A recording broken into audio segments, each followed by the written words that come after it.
Ukraine's wide range of drones gives them different capabilities, but their fixed-wing bomber drones are one of the more impressive ones, with a longer endurance, range and payload due to being fixed-wing, gives it many possibilities to take out Russian targets.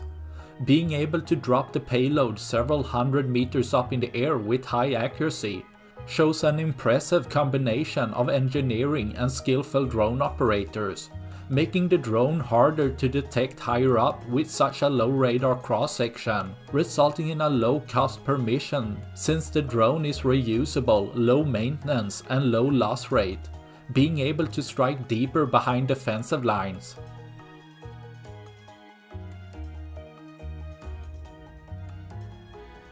That's all I had for this video. Please like and subscribe for more. Thanks for watching. Bye.